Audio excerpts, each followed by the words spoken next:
There's a version of childhood trauma that almost nobody recognizes. It doesn't begin with one terrible day. It doesn't leave visible scars. It doesn't announce itself. Instead, it quietly becomes the way you live, the way you think, the way you love, the way you survive. You call it your personality. Psychology calls it something very different. Maybe you've always believed you're simply responsible, always prepared, always independent, always the one who takes care of everyone else. Maybe people describe you as calm, easygoing, selfless, or incredibly mature for your age. But what if those qualities weren't simply part of who you are? What if they were learned? What if they were survival strategies? Your nervous system developed long before you understood what safety even meant.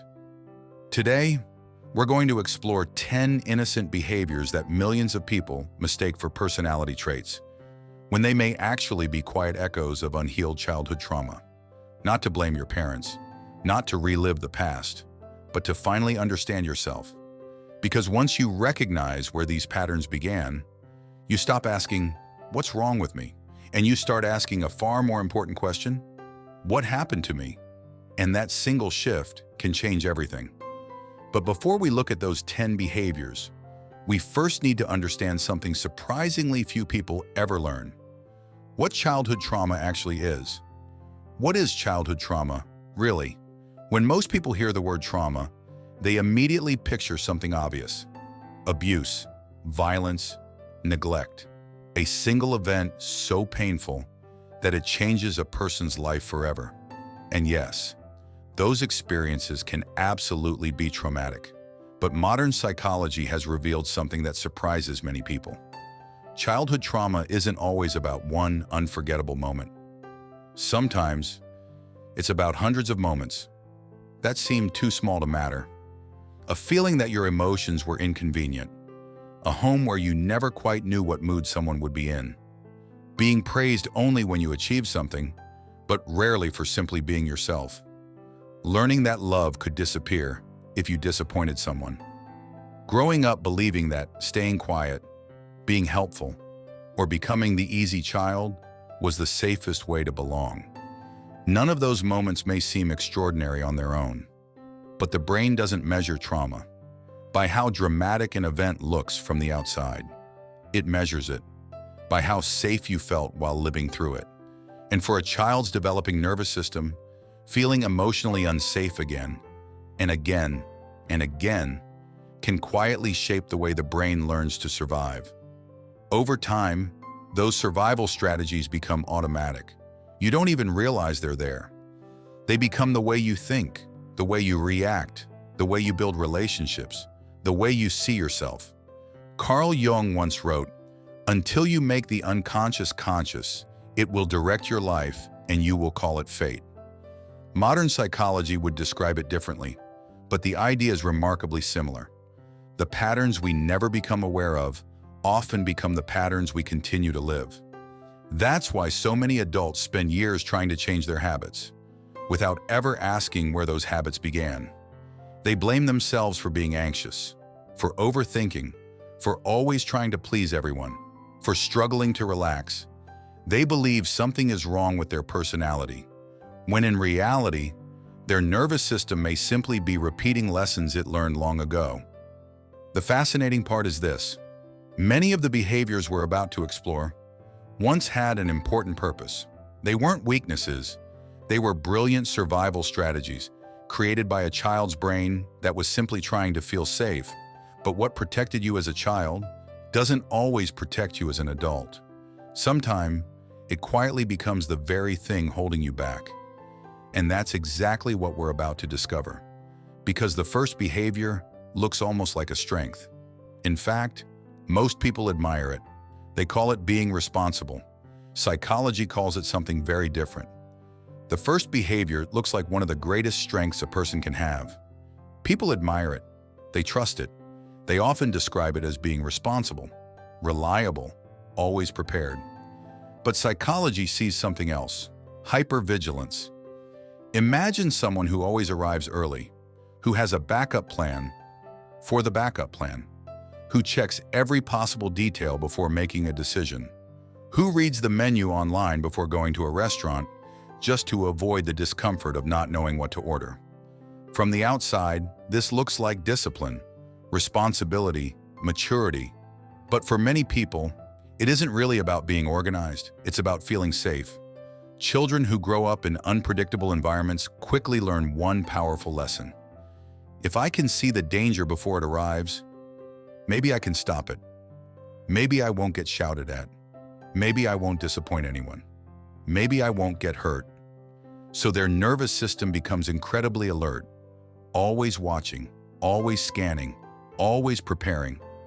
Not because they want to, because one day it helped them survive. The tragedy is, the nervous system doesn't always realize that childhood is over.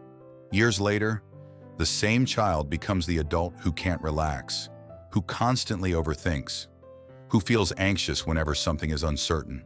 What once protected them now quietly exhausts them.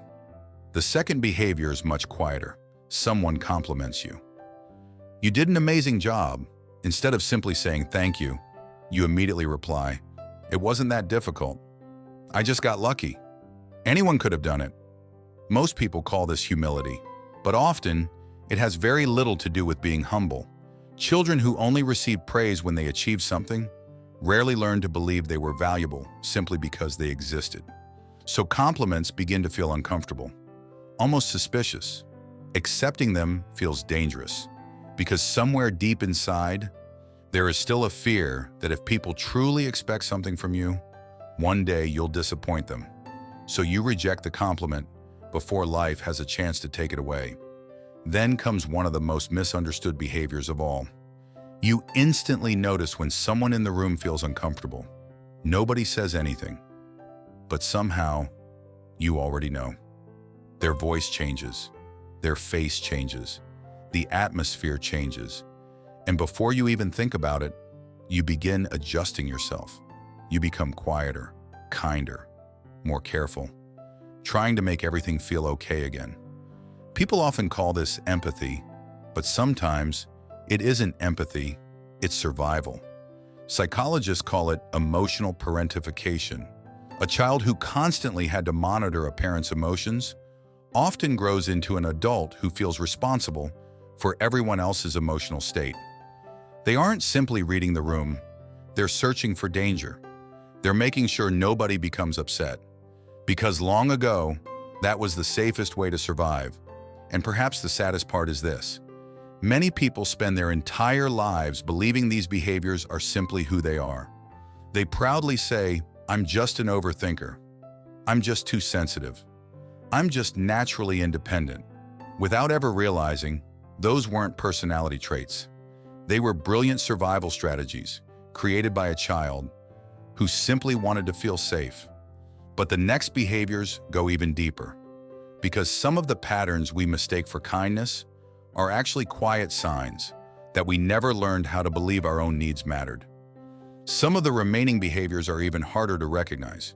Struggling to ask for help, feeling guilty for having needs, always looking for reassurance before trusting your own decisions, feeling too much for some people and never enough for others, constantly staying busy because slowing down feels strangely uncomfortable, or believing that love has to be earned through being useful, agreeable, or endlessly giving. On the surface, these behaviors seem completely unrelated, but underneath them, they often share the same invisible belief. I am only safe if I become the person everyone else needs me to be. For a child, that belief can be incredibly adaptive. It helps them survive an environment they cannot escape. But for an adult, it quietly becomes a prison because the child eventually grows up. The survival strategy doesn't. That's why recognizing these patterns isn't about blaming your parents. It's not about living in the past. And it certainly isn't about labeling yourself. It's about understanding something most people never stop to question. The habits you've carried for years may not be flaws. They may simply be the echoes of a younger version of you, doing everything they could to feel safe. The beautiful thing is, what was learned can also be unlearned. Your nervous system can heal, your relationships can change, and little by little, The person you had to become can finally make space for the person you were always meant to be. Because healing doesn't begin when your past changes. It begins the moment you stop confusing survival with personality. And perhaps the strongest part of you was never the child who learned to survive. Perhaps it's the adult who finally learns they don't have to anymore.